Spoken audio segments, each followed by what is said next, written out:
Welcome to the third season of Murder in 20 podcast, where I, Bobby Stevens, am your host with a new episode every Wednesday. If you're a serious fan of true crime and love listening to podcasts, but don't want all that small talk, you've come to the right place. We get right to the facts. Murder in 20 episodes are concise and complete in 20 minutes. Less talk and more true crime. Be sure to like, share, and follow us to learn about upcoming episodes. Thanks for tuning in. Now let's get to this week's episode.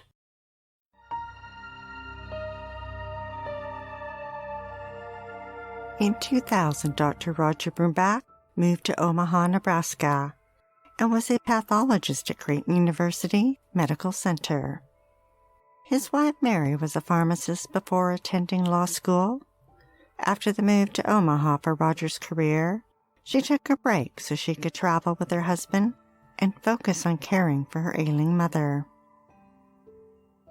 That same year, Anthony Garcia was a first-year resident in the pathology residency program at Creighton University.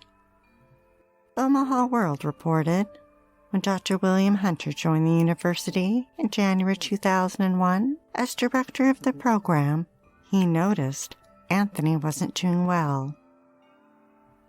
3 doctors hadn't submitted their review of Anthony, and he knew that was a warning sign. So he spoke to them, and they all said, "We're concerned about Anthony, but don't want to put anything in writing."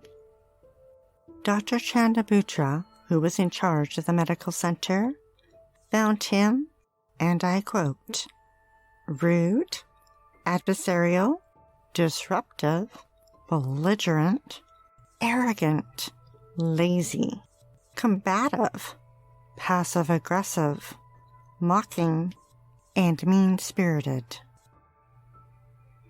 On February 15, 2001, Dr. Butra sent an email to Dr. Hunter detailing Anthony's behavior and suggested he be put on probation, and if it continued, his contract should be terminated.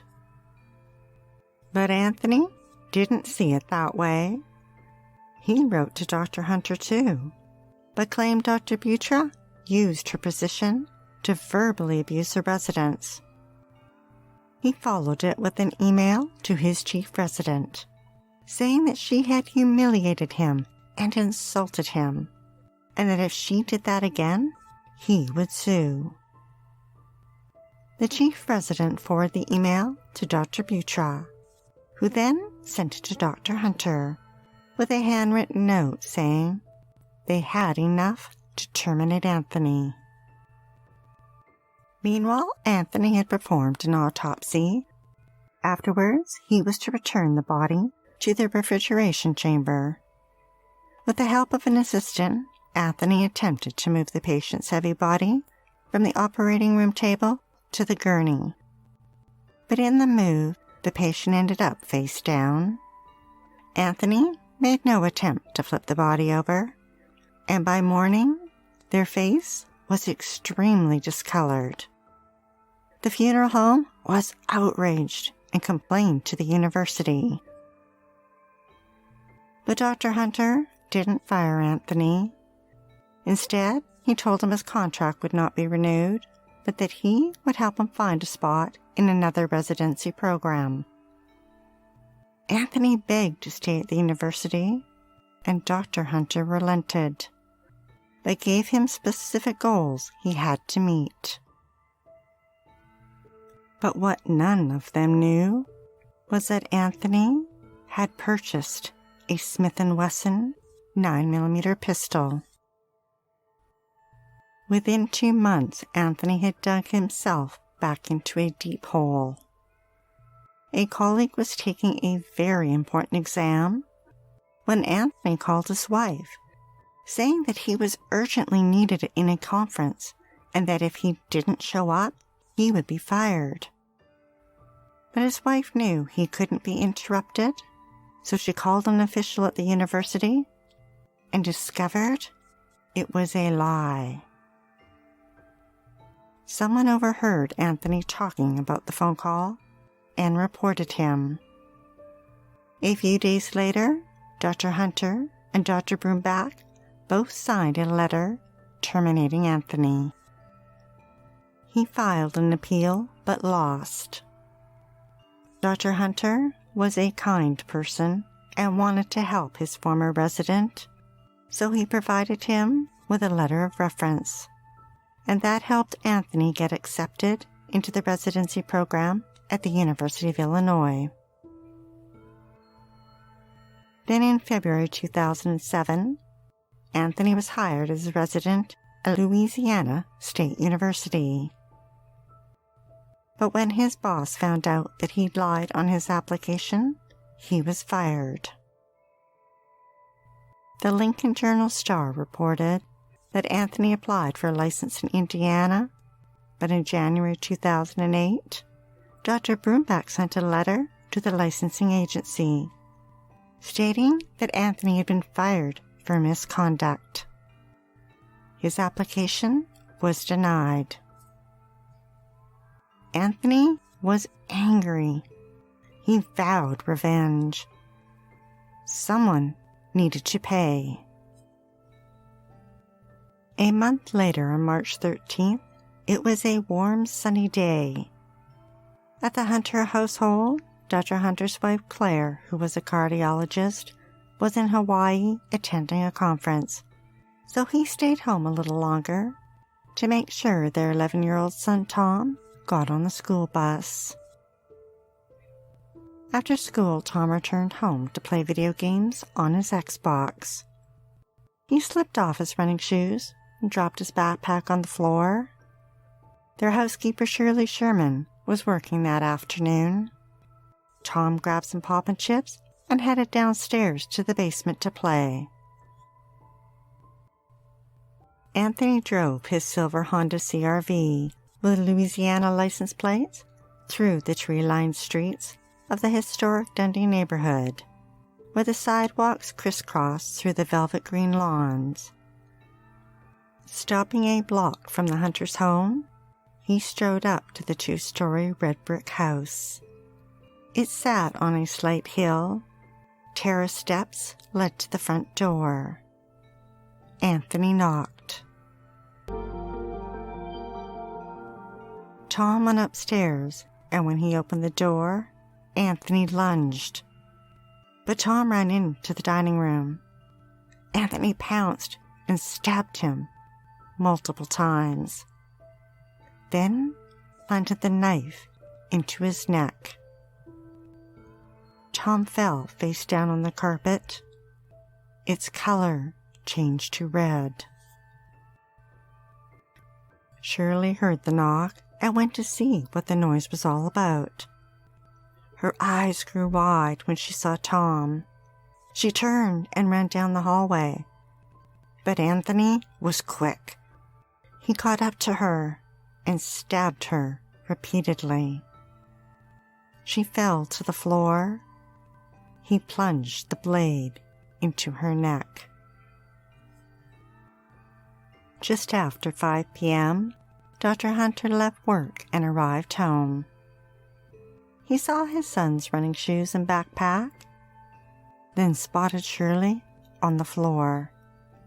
He recoiled at the sight. He knew she was dead. Shirley had been stabbed 18 times. The mother, grandmother, and wife died at 57. Then his mind raced. Where's Tom? He could hear sounds coming from the Xbox. He raced to the empty basement, then ran through the house. In the dining room, he crouched down and touched his son's hand. There was no pulse. He called 911. While he waited, nothing stirred in the house. The only sound, the eerie carnival music from the video game that wouldn't stop playing.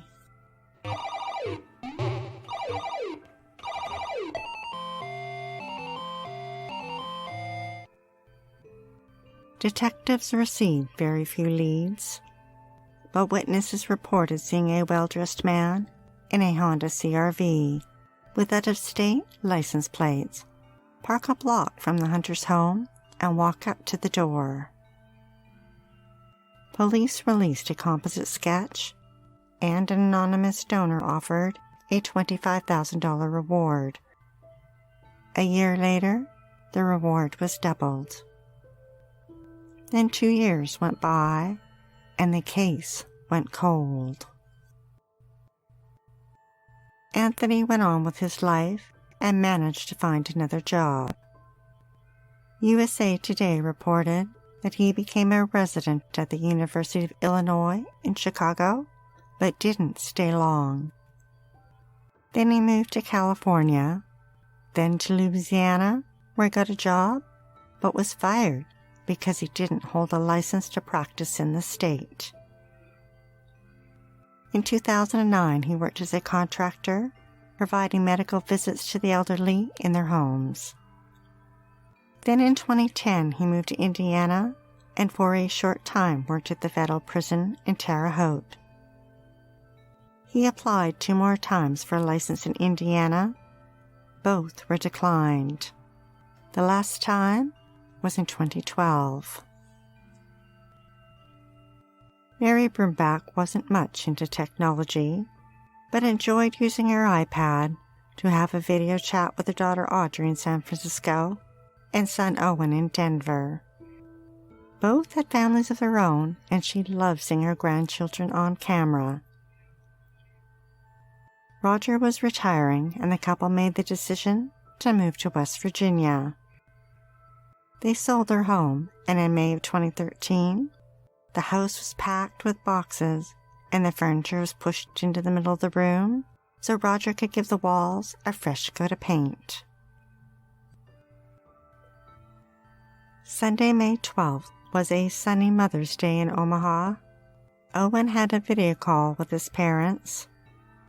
Then that afternoon, the couple took a break from packing.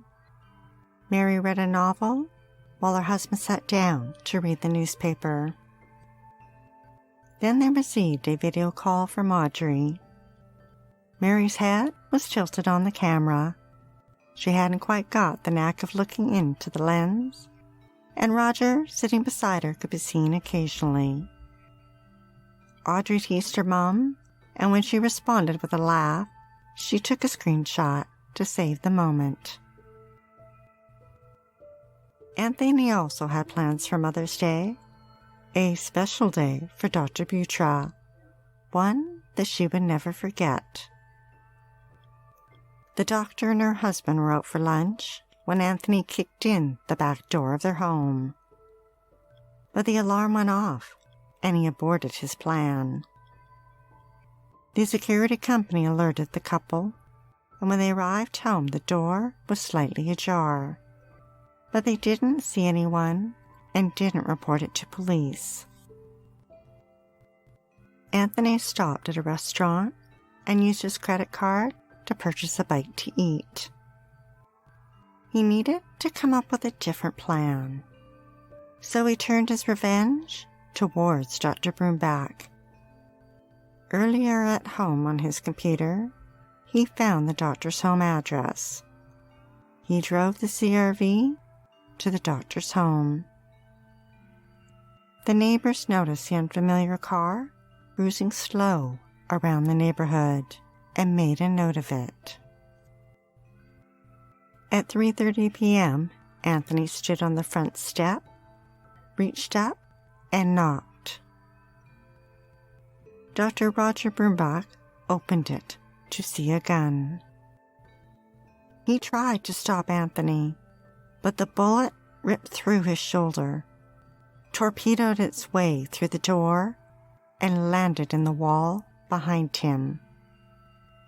His body turned, and he was shot in the leg. Then a third bullet ripped through his back. He fell to the floor, face down.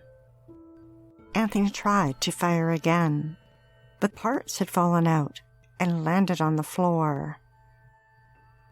Anthony grabbed a knife and stabbed Roger 6 times. Mary heard the shots and ran towards her husband.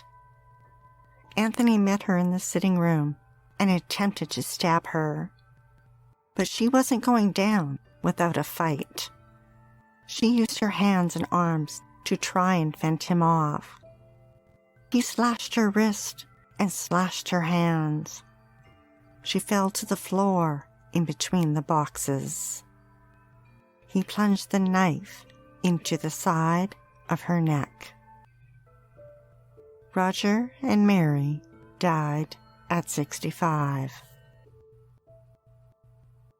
The next day, movers arrived at the Broombacks. One of them grabbed a dolly and headed for the front door. When he noticed, the storm door was closed, but the front door was open a crack. He knocked and called out. He walked around to the backyard in case they were there. He returned to the front and opened the storm door and peered in. That's when he spotted the magazine from a handgun and called police. Omaha police arrived quickly. The first officer opened the door a little further and called for backup. They canvassed the neighborhood, and a block away, a neighbor recalled hearing what he thought were 3 gunshots that afternoon. He looked around, but didn't see anything. Meanwhile, at the university, Dr. Butcher told a few students about her alarm going off, and they urged her to report it. So she did. Police swabbed the door for evidence. It didn't take investigators long to spot the connection between the 3 doctors at Creighton University. Although the victims had been murdered 5 years apart, all 4 were stabbed to death in a similar manner, with the same slashing motions. It made them wonder if maybe they were looking for one suspect. Omaha Police Detective Derek Moyes was assigned to the case and was tasked with pouring through the personal records from the university. When he came across Anthony Garcia's file, he found the termination letter and thought he may have just found a motive. The FBI were brought in and a task force was formed. In July, investigators had Anthony under surveillance. They followed him, and when he drove south on Interstate 57, they were worried. He might be heading to Louisiana State University, a job from which he was fired, and that he might be going there to seek revenge. Anthony was pulled over. Inside his vehicle, they found a crowbar, a sledgehammer, a university lab coat, a stethoscope, and a .45 caliber gun. He was arrested and charged with 4 counts of first-degree murder and 4 counts of using a weapon to commit a felony. Anthony pled not guilty. In August, a truck driver stopped on the side of the road near an entrance ramp onto Highway I-70. When his passenger stepped out onto the road, he spotted part of a gun laying in the gravel and called 911. The serial number was a match to the gun Anthony had purchased, and investigators matched it to the parts found at the Broombacks' home. The Beatrice Daily Sun reported that at Anthony's home, investigators found evidence that he searched for the Broombacks' home address on his computer and on his cell phone. They also found he searched for Dr. Butcher's address on his tablet. They found the credit card receipt from the lunch he'd eaten and his cell phone placed him only an hour away on the day of the Brumback murders. They found an empty gun box with a serial number that matched Anthony's gun found on the side of the highway. And remember that swab police took of Dr. Butcher's door? The DNA came back with trace evidence of skin cells that were a match to Anthony. Then investigators heard from an exotic dancer that knew Anthony. She said that he'd confessed to her that he'd killed a small boy and an old lady. In October 2016, Anthony went on trial. It had been 8 years since Tom and Shirley's murders, and almost 3 years since the Brumbacks murders. One of Anthony's attorneys stated on opening day, "This case will never leave you." The prosecution had a mound of evidence, and the defense tried to poke holes in it. The prosecution showed the jury the screenshot Audrey took of her smiling mother on Mother's Day. After 3 weeks of testimony, it took the jury less than a day to find Anthony guilty. Nebraska Public Media reported that at his sentencing hearing, Tom's mother told the court, "A child of 11 years should never have to lose his life in a fit of anger." And Shirley's brother said, "We'll get a sigh of relief upon his death. The sooner, the better." Anthony was sentenced to death. He is one of 12 men who reside on death row in Nebraska. Thanks for listening to Murder in 20 with less talk and more true crime. Be sure to tune in next Wednesday for the episode of Alfred and Pauline Carpenter. Kimberly created the Carnival Mafia and alter ego Frank to manipulate her fellow carnies into committing murder. After the rides creaked to a stop, the music faded, and the neon lights went dark. Evil oozed out of the shadows. We'd like to acknowledge Purple Planet for use of their music, sound effects from Vaseline Studios and Quick Sounds, and our many editorial sources who are listed on our website. If you're dying to hear more, past episodes of Murder in 20 are available for free at murderin20.com and on all major podcast platforms. Be sure to like, share, and follow us to learn about upcoming episodes every Wednesday. And feel free to leave a 5-star review on any one of them or all of them. We're not shy. Stay safe, sleep with the lights on, and don't play with strangers.